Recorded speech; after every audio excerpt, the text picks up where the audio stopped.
Hello everyone, आज हम बात करेंगे माइक्रोसॉफ्ट एक्सेल में डेटा एंट्री, उसका मॉडिफिकेशन और फॉर्मेटिंग के बारे में।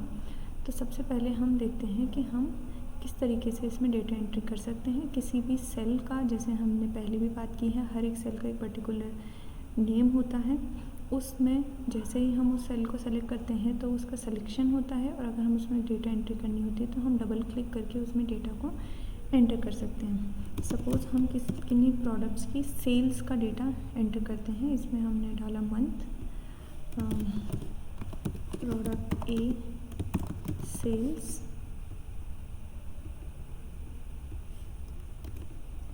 फिर हम डालते हैं प्रोडक्ट बी सेल्स।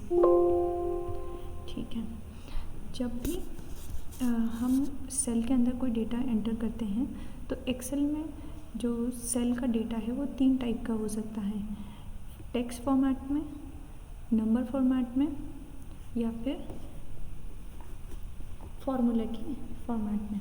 तो 3 टाइप का डेटा एक्सेप्ट करता है, text data, number data and formula. तो अभी जो हमने डेटा एंटर किए हैं इन 3 सेल्स में, वो है हमारे टेक्स्ट डेटा। अब हम जैसे मंथ में अगर हमने डाला January and the next month is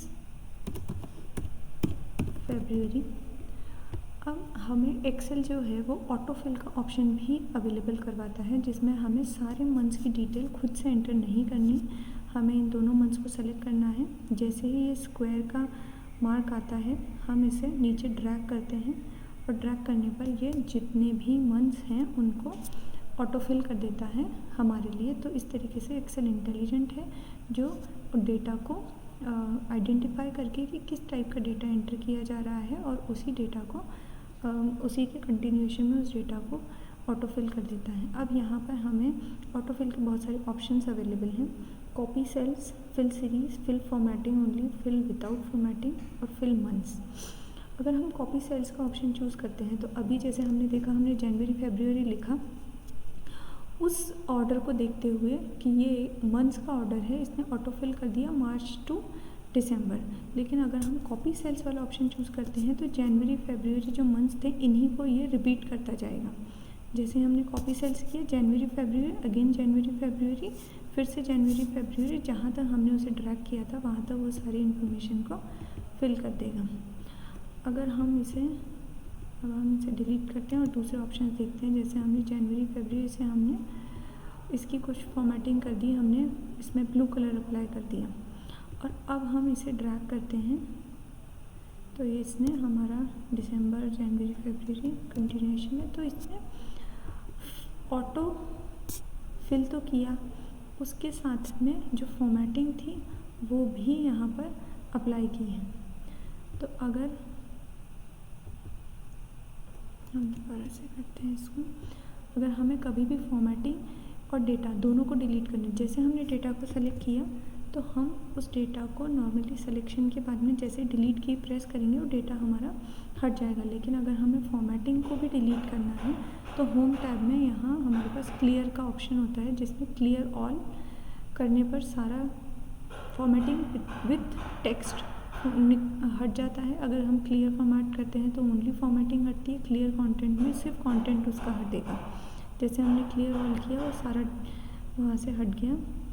अभी हम इसे ड्रैग करते हैं और यहाँ पर जब हमने क्लिक किया fill series, fill formatting only, अगर हम ये करेंगे तो इसका जो कंटेंट है वो गायब हो जाएगा, सिर्फ फॉर्मेटिंग रह जाएगी कि जो भी उसमें फॉर्मेटिंग हमने अप्लाई की थी 2 सेल्स में वो सारी फॉर्मेटिंग यहाँ अप्लाई हो जाएगी।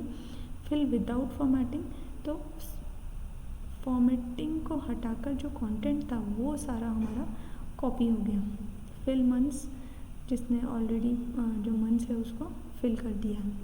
अब हम नेक्स्ट डालते हैं प्रोडक्ट ए सेल्स का डेटा, प्रोडक्ट बी सेल्स का डेटा। तो इसमें जो हम डेटा एंट्री करेंगे वो होगा हमारा न्यूमेरिक डेटा।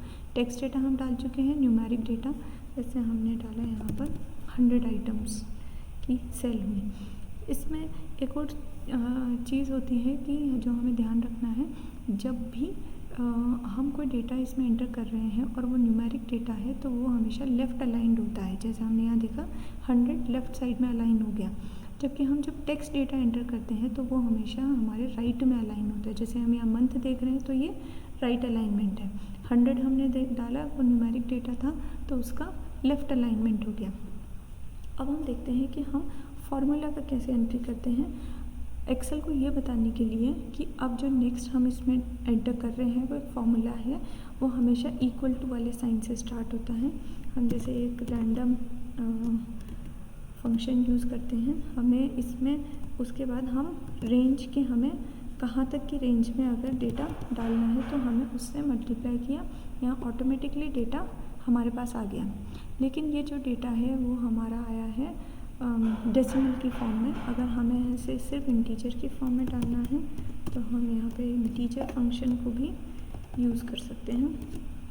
इस तरीके से हमारे पास अभी ये डेटा 472 इंटीजर फॉर्मेट में वो डेटा आ गया। अगर मुझे इसी फंक्शन को बाकी सेल्स में भी अप्लाई करना है तो मुझे सिर्फ यहाँ से इसको ड्रैग करना है और सेम फंक्शन जैसे हम यहाँ देखेंगे किसी भी सेल पर जैसे ही हमें क्लिक किया तो ये जो फॉर्मूला वाला टैब है यहाँ पर हमें सारा दिख जाएगा कि हमने इसमें कौन सा फॉर्मूला अप्लाई किया है। रैंडम फंक्शन इनटू 500 के 0 to 500 का कोई सा भी नंबर ये जनरेट कर सकता है, बट जो नंबर जनरेट हुआ है वो इंटीजर फॉर्मेट में होना चाहिए, इसलिए हमने इसके आगे इंट लगाया है। सिमिलरली अगर हम यहाँ पर भी यही फॉर्मूला लगाना चाहते हैं तो रैंडम नंबर जनरेट होंगे, जब ये स्क्वायर आएगा तो हम इसे नीचे ड्रैग कर देंगे।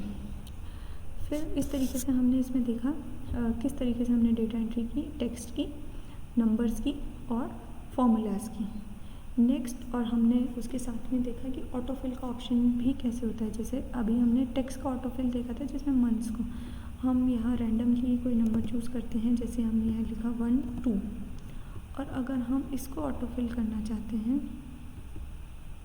तो ये अपने आप से उसने सीरीज़ को आइडेंटिफाई किया एक्सेल ने और उसके अकॉर्डिंग उसको ऑटोफिल कर दिया। अब जैसे हम लेते हैं अगर 2 4 और फिर हम इससे ऑटोफिल करेंगे तो इसने इवन नंबर्स, क्योंकि 2 4 इस सीरीज़ को आइडेंटिफाई किया और उसी के कंटिन्यूएशन में नंबर्स को ऑटोफिल कर दिया। नेक्स्ट हम देखते हैं कि हम इस डेटा को डिलीट या मॉडिफाई कैसे कर सकते हैं। डिलीट करना है तो हमें सेल को सेलेक्ट करना है, सिंपली जैसे ही हम डिलीट प्रेस करते हैं तो वो डेटा डिलीट हो जाता है। कंट्रोल जी से हम उस डेटा को वापस ला सकते हैं। और अभी हमने थोड़ी देर पहले देखा था कि होम टैब में भी क्लियर का ऑप्शन है, जहाँ से हम उस डेटा को डिफरेंट टाइप्स में डिलीट कर सकते हैं कि हमें सिर्फ कंटेंट को डिलीट करना है या विथ फॉर्मेट भी डिलीट करना है या हमें सिर्फ फॉर्मेट को डिलीट करना है। जैसे हम यहाँ देखते हैं हमने एक नंबर दिया 1 2 3 और हमने इसकी फॉर्मेटिंग में कर दिया इसको रेड कलर का। तो अगर हम इसे डिलीट करना चाहते हैं सिंपली, और इसके साथ ही हमने सेल का कलर कर दिया ब्लू। तो अगर हम इसको डिलीट करना चाहते हैं, नंबर को, ओनली कॉन्टेंट को डिलीट करना चाहते हैं तो सिंपली डिलीट प्रेस करने से वो डिलीट हो जाएगा। लेकिन हम उसकी फॉर्मेटिंग को भी डिलीट करना चाहते हैं तो क्लियर ऑल करने पर फॉर्मेटिंग प्लस कंटेंट दोनों चीज़ें डिलीट हो गई। अगर हमें इस नंबर को तो रखना है but we want to delete the formatting, तो हम यहाँ गए और हमने क्लियर फॉर्मेट करते ही उसका रेड कलर जो नंबर का था वो भी चला गया, साथ ही साथ सेल का जो हमने ब्लू कलर किया था वो भी वहाँ से हट गया। नेक्स्ट हम देखेंगे कि इन नंबर्स की हम फॉर्मेटिंग और कैसे कर सकते हैं। जैसे ये हमने नंबर्स यहाँ सेलेक्ट किए हुए हैं, जो डिफ़ॉल्ट ऑप्शन है वो है जनरल का। उसके अलावा अगर हम इसे नंबर फॉर्मेट में चाहते हैं तो हम जैसे ही नंबर सेलेक्ट करते हैं तो डेसिमल फॉर्मेट में हमारे सारे नंबर डिस्प्ले होना चालू हो जाते हैं। अगर हम करेंसी के फॉर्मेट में चाहते हैं तो वो उसके आगे डॉलर साइन ऐड होकर आ जाता है। अगर हम उसे डेट के फॉर्मेट में, टाइम के या परसेंटेज के फॉर्मेट में रखना चाहते हैं तो हम उसे उस तरीके से भी सेलेक्ट कर सकते हैं। लेकिन ये हमेशा एक नंबर की तरह ट्रीट होता है। इसका जो डिस्प्ले है वो ज़रूर चेंज हुआ है लेकिन ये एक नंबर ही रहेगा। जैसे हमने यहाँ पर नंबर,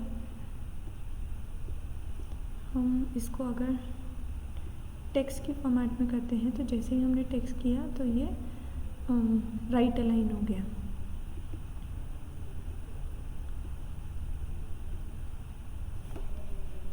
इक्वल्स टू 2 + 1।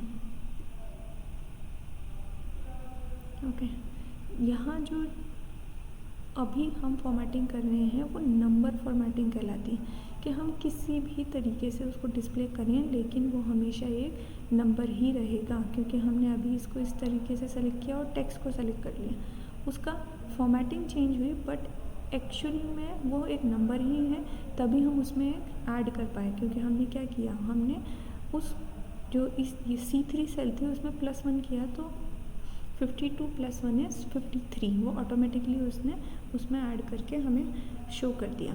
इसके साथ ही हम इस लेक्चर में कुछ शॉर्टकट्स भी देखेंगे कि अगर हमें इस एक्सेल का प्रिंट लेना है तो हम सिंपली Ctrl+P करने पर हम इसका प्रिंट ले सकते हैं। नेक्स्ट हमारा है, अगर हमें कोई नई वर्कबुक ओपन करनी है तो कंट्रोल के साथ N प्रेस करते ही हमारी न्यू वर्कबुक ओपन हो जाती है। जैसे हमने देखा यहाँ पे बुक 3 ओपन हो गई। अगर हमें सेव करना है तो Ctrl+S। अगर हमें कोई कंटेंट कॉपी करना है एक जगह से, Ctrl+C से हमारा कॉपी होता है और Ctrl+V से वो दूसरी लोकेशन पे पेस्ट हो सकता है। यह भी फॉर्मूला हमने पेस्ट किया है, इसलिए उसने ऑटोमेटिकली रैंडम नंबर जनरेट किया और उस रैंडम नंबर के अकॉर्डिंग यहाँ पर नंबर डिस्प्ले किया। हमें अगर कोई नई वर्कशीट चाहिए तो हम शिफ्ट के साथ में F11 प्रेस करते हैं। अभी जैसे हम नीचे देख सकते हैं शीट 6, 2, 3, शीट 5 के बाद अगर हमें इसमें यहाँ नई वर्कशीट चाहिए तो शिफ्ट + F11, तो यहाँ पर शीट 7 हमारी फिर से ऐड होकर आ गई। नेक्स्ट है हमारा, अगर हमें कुछ फंक्शन इंसर्ट डायलॉग विंडो देखनी है तो हम प्रेस करते हैं शिफ्ट के साथ में F3, तो वहाँ पर एक डायलॉग विंडो ओपन हो जाती है जिसमें जितने भी फंक्शंस में अवेलेबल हैं डिफरेंट कैटेगरी में, वो सारे यहाँ पर हमें डिस्प्ले हो जाते हैं। अगर हमें यहाँ से चूज़ करना है तो हम यहाँ से फंक्शन चूज़ कर सकते हैं। अगर हमें याद है तो हम = साइन लगा कर डायरेक्ट फंक्शन फार्मूला लिख सकते हैं, या फिर फार्मूला टैब में डिफरेंट जो कैटेगरीज़ हैं उनमें से हम फंक्शन को चूज़ कर सकते हैं। Thank you.